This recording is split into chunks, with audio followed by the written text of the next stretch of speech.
Art for Fun Art for You ตอนท้องฟ้าสีฟ้าบายแตงโมเมลอนเองจ้า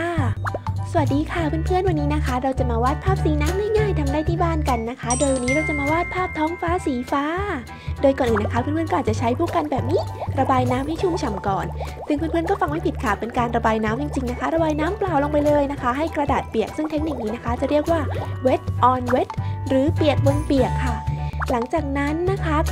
พอกระดาษเปียกแล้วอาจจะบวมๆงอๆหน่อยก็ไม่เป็นไรนะคะเพื่อนๆหลังจากนั้นให้ลงสีฟ้าลงไปเป็นบางส่วนแบบนี้นะคะเพื่อให้ดูเป็นท้องฟ้าที่เป็นธรรมชาติมากขึ้น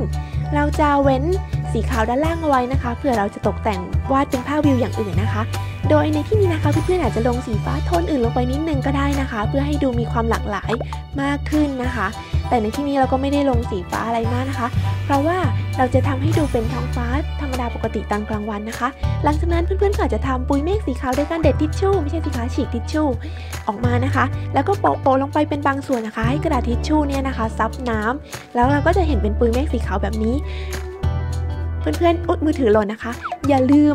ซับตรงบริเวณขอบๆด้วยนะคะเพื่อจะได้ดูเหมือนว่ามีปุยเมฆเลยออกไปนอกกรอบจะดูเป็นธรรมชาติมากขึ้นแบบนี้หลังจากนั้นนะคะเพื่อนๆก็อาจจะสร้างสายลมนะคะโดยการปาดทิชชู่เร็วๆแบบนี้ปึ๊ดนะคะเพื่อทำเป็นสายลมค่ะนี่ค่ะตอนนี้นะคะเราก็ได้ทั้งก้อนเมฆและสายลมทะแดนเสร็จเรียบร้อยแล้วค่ะท้องฟ้าของเราก็อาจจะยังดูไม่ค่อยสวยมากนะคะเพราะว่าเราก็เป็นมือใหม่เหมือนกันนะคะเอาละค่ะเรามาตกแต่งเพิ่มเติมจนตอนนี้ก็ได้ออกมาเป็นทุ่งดอกไม้เสร็จแล้วค่ะถ้าเพื่อนๆที่ชอบคลิปนี้ก็อย่าลืมช่วยกันกดไลค์